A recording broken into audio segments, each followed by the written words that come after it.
तो देखिए धूमधाम के से साथ मतलब शुरुआत हुई। अब तो वक्त बताएगा कि वो कितना ज़्यादा असर डाल सकते हैं बिहार के चुनावी परिदृश्य पर। लेकिन अभी तो लग रहा है कि एक मजबूत पार्टी के रूप में उभरी है जन स्वराज पार्टी। जिस दिन भाजपा से ज़्यादा झगड़ा हो जाएगा उस दिन ईडी की टीम पहुंच जाएगी। और वो कहते हैं कि जो राजद का लालटेन है उसे मुसलमान किरासन तेल बना हुआ है, हम उसको निकाल देंगे, किरासन तेल को ही निकाल देंगे। राजद का जनाधार है वो माई समीकरण ही है, मुस्लिम यादव। तो यदि सच में 75 मुसलमानों को खड़ा कर देंगे और फिर पलटू राम के लिए टेंशन बन सकते हैं। उन्होंने कहा कि मैं कम से कम 40 महिलाओं को खड़ा कर दूंगा। एक दिलचस्प बात है कि मान लीजिए वो 243 में बहुत सीटें नहीं भी जीत सके हैं, लेकिन वोट कटवा की भूमिका में तो मजबूती से रहेंगे। प्रशांत किशोर एक ऐसा नाम जो किसी परिचय का मोहताज नहीं। कल तक दलों के लिए प्रशांत किशोर काम करते थे, रणनीतिकार के रूप में पहचाने जाते थे। प्रशांत किशोर ने जन स्वराज पार्टी का गठन बिहार में किया और उन्होंने ये दावा किया कि बिहार के आवाम के लिए काम करना पड़ेगा। और प्रशांत किशोर की बात कर ली जाए तो वो नीतीश कुमार के काफ़ी करीबी रहे। लगातार प्रशांत किशोर के तरफ से ये दावा किया गया कि प्रधानमंत्री और मुख्यमंत्री हम बनाते हैं। और इस पूरे दल पार्टी के गठन के बाद लगातार जो 2025 में बिहार विधानसभा का चुनाव होगा, 243 सीटों पर वो चुनाव लड़ने का काम करेंगे, अपने उम्मीदवार खड़ा करेंगे। और इसको लेके बिहार में जो प्रमुख दलें हैं, जेडीयू हो, भाजपा हो या आरजेडी हो, लगातार तमाम दलों पे हमलावर हैं। इन तमाम मुद्दों पे बात करने के लिए हमारे साथ पूर्व आईपीएस अमिताभ दास सर हैं, उनसे बात करेंगे और समझने की कोशिश करेंगे कि प्रशांत किशोर ने जो नए दल जन स्वराज पार्टी का जो निर्माण किया है, जो गठन किया है, इसमें कई पूर्व आईपीएस ने भी ज्वाइनिंग की है, यानी सदस्यता ग्रहण की है। बिहार में 2025 को लेके वो क्या कमाल कर पाएंगे और नीतीश कुमार तेजस्वी यादव के रथ को रोक पाएंगे, ये तमाम चीज़ों को समझेंगे। सर, प्रशांत किशोर के बारे में आप जानते हैं कि उनका जो काम है, रणनीतिकार, पैसे लेते हैं, दल के लिए काम करते हैं, कई दलों के लिए काम किया, भाजपा हो, जेडीयू हो, तमिलनाडु में जो सरकार बनी, पश्चिम बंगाल में बनी, ये तमाम दलों के लिए काम किया। लेकिन जन स्वराज पार्टी का वो निर्माण किया, कई आईपीएस आईएएस उनके पार्टी को ज्वाइन करने का काम किया। क्या लगता है बिहार में कितना प्रकोप रहेगा और कितनी हवा चलेगी प्रशांत किशोर की? अच्छा, दर्शकों को पता ही होगा कि 2 अक्टूबर को गांधी जयंती को पटना के वेटनरी कॉलेज मैदान में जन स्वराज पार्टी को लॉन्च किया गया है। पहले ये जन स्वराज सिर्फ नाम था, एक ये अभियान था, कल उसमें पार्टी जोड़ दिया गया है। वो एक राजनीतिक दल है और इसको चुनाव आयोग से मतलब मान्यता भी मिल चुकी है। मतलब चुनाव आयोग के साथ इसका निबंधन भी हो गया है, रजिस्ट्रेशन भी हो गया है। और प्रशांत किशोर जो इसके सूत्रधार कहे जाएंगे, उन्होंने 2 साल पहले से पदयात्रा शुरू की थी। 2 अक्टूबर 2022 को पश्चिम चंपारण में भितहरवा आश्रम है, उसकी गांधी जी ने स्थापना की थी। वहीं से उन्होंने पदयात्रा शुरू की थी। सैकड़ों गांव अब तक घूम भी चुके हैं और पदयात्रा को सफल ही माना जाएगा। उससे मतलब लाखों लोग जुड़े हुए हैं। तो कल इसको किया गया लॉन्च एक राजनीतिक दल के रूप में। उन्होंने 4-5 इसके प्रमुख बिंदु बताए, जिसको आप कह सकते हैं कि मतलब उनकी रूपरेखा, उनका घोषणा पत्र कह सकते हैं। जैसे उन्होंने कहा कि शराबबंदी जो है वो बिल्कुल गलत नीति है। सर, एक सवाल है। जी जी जी। जिस प्रकार से वेटनरी कॉलेज में गांधी जी के बड़े बड़े तस्वीर लगाए गए हैं, लगातार महात्मा गांधी जो शराब को लेके हमेशा विरोध जताते थे, लेकिन उनके ही जन्म जयंती के मौके पर पार्टी का निर्माण किया गया। उन्हीं के जो आश्रम थे वहाँ से जन स्वराज यात्रा की शुरुआत प्रशांत किशोर ने की। तो बात तो कर रहे हैं कि गांधी जी की बातें करते हैं, लेकिन बताए हैं कि जब हमारी सरकार आएगी तो सीधे तौर पे शराबबंदी को कहीं ना कहीं ख़त्म कर दिया जाएगा। तो ये कैसा गांधी जी का? नहीं, ठीक है। इस बिंदु पर प्रशांत किशोर की आलोचना भी की गई है। उनके आलोचकों ने कहा भी है कि ये तो आप महात्मा गांधी का नाम जपते हैं और फिर आप कहते हैं कि सरकार बनने के 1 घंटे के अंदर ही हम शराब चालू कर देंगे। तो इस बिंदु पर आलोचना भी हुई है। तो खैर मैं इस पर अभी उस पर नहीं जा रहा, नहीं तो फिर भटक जाएंगे हम। तो एक ये मुद्दा है शराबबंदी का। उन्होंने कहा कि 1 घंटे में चालू कर दी जाएगी शराब यदि हमारी सरकार बनती है।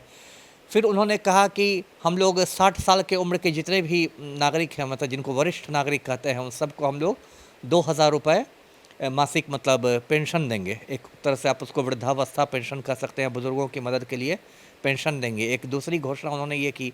तीसरी जो बात उन्होंने की, उन्होंने कहा कि महिलाएं यदि कोई मतलब धंधा उद्योग लगाना चाहती, उद्योग धंधा, तो हम लोग बैंक से उनको कर्ज दिलवाएंगे, जो कर्ज सिर्फ मतलब 4% के ब्याज दर पर होगा। अभी जितना ब्याज दर चलता है तो उसमें हम उनको छूट दिलवाएंगे महिलाओं के सशक्तिकरण के लिए। और एक बड़ी बात जो उन्होंने कही वो कही कि हम लोग भूमि सुधार करेंगे। मतलब इस अभी जो भू सर्वेक्षण जो बिहार में शुरू हुआ इसको उन्होंने विफल कहा और कहा कि हम लोग भूमि सुधार करेंगे। और उसके बाद प्रशांत किशोर ने जन स्वराज पार्टी के कार्यवाहक अध्यक्ष की भी घोषणा की। मनोज भारती को बनाया गया है, जो मूल रूप से मधुबनी जिला के रहने वाले हैं, बेनीपट्टी प्रखंड में खिरहर गांव है, वहां के रहने वाले हैं। और ये भारतीय विदेश सेवा के अधिकारी थे, आईएफएस ऑफिसर थे 1988 बैच के मनोज भारती। ये दलित समुदाय से आते हैं और कई देशों में भारत के राजदूत रह चुके हैं, जैसे यूक्रेन में, बेलारूस में, इंडोनेशिया में। इन देशों में भारत के राजदूत थे, एम्बेसडर थे और 1-2 बरस पहले रिटायर हुए हैं। और प्रशांत किशोर ने पहले, देखिए प्रशांत किशोर पर लोगों ने हमला करना शुरू किया था, विरोधियों ने, कि ये प्रशांत किशोर पांडे हैं, ये ब्राह्मणवाद की राजनीति करेंगे, ये दलितों और पिछड़ों को हाशिए पर ला देंगे। तो प्रशांत किशोर ने कुछ वक्त पहले ही घोषणा की थी कि हमारे दल का जो पहला अध्यक्ष बनेगा वो दलित बनेगा, उसके बाद अत्यंत पिछड़ी जाति की बारी आएगी, उसके बाद कोई मुसलमान बनेगा अध्यक्ष, उसके बाद पिछड़ी जाति का कोई बनेगा, उसके बाद सवर्णों की बारी आएगी, अगड़ी जातियों की। तो मुझे लगता है कि एक प्रशांत किशोर संदेश देना चाह रहे हैं कि मैं ब्राह्मण हूं, तो इसका ये मतलब नहीं है कि मैं सिर्फ ब्राह्मणों की बात करूंगा।